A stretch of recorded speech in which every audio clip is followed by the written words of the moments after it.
আজকে একটি শিক্ষণীয় গল্প শোনাবো।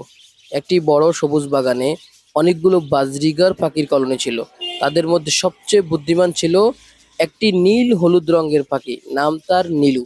নীলু সবসময় অন্য পাখিদেরকে সাহায্য করত এবং নতুন কিছু শেখাতে ভালোবাসতো। একদিন সেই বাগানে একটি নতুন বাজরিগার পাখি আসে। তার নাম ছিল পিকু। পিকু ছিল একটু ভীতু, কারণ সে আগে কখনো কলোনিতে থাকেনি।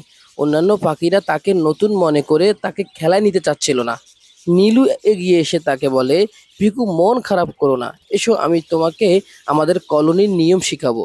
নীলু পিকুকে শেখালো কিভাবে একসাথে খাবার খুঁজতে হয়, কিভাবে আকাশে উঁচুতে উঠতে হয়, কিভাবে শত্রু থেকে সতর্ক থাকতে হয়। এরই মধ্যে একদিন বাগানে একটি বিড়াল ঢুকে পড়ে। সব পাখি ভয়ে ছোটাছুটি শুরু করে, কিন্তু নীলু আর ফিকু বুঝে যায় একসাথে থাকলেই সহজে বিপদের মোকাবেলা করা যাবে। তারা সবাইকে ডাক দেয়, ডেকে নিয়ে বড় গাছের মগ ডালে আশ্রয় নেয় এবং সবাই মিলে জোরে জোরে চিৎকার করে শব্দ করে বিড়ালকে তাড়িয়ে দেয়।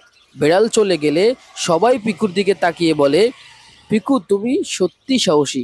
আমরা বুঝেছি, নতুন হোক বা পুরাতন, সবাই একসাথে থাকলে বিপদ দূর হয়ে যায়।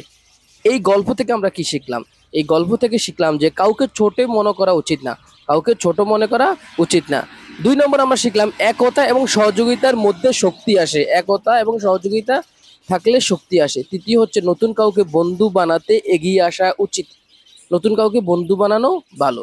এই ধরনের ছোট সুন্দর গল্প শুনতে চাইলে আমাদের চ্যানেলকে সাবস্ক্রাইব করুন, ভিডিওটা ভালো লাগলে লাইক কমেন্ট করুন, ভিডিওটা অন্যদের কাছে শেয়ার করে ছড়িয়ে দেন, আপনার ফেসবুক পেজে শেয়ার করে দেন, লাইক করেন, কমেন্ট করেন।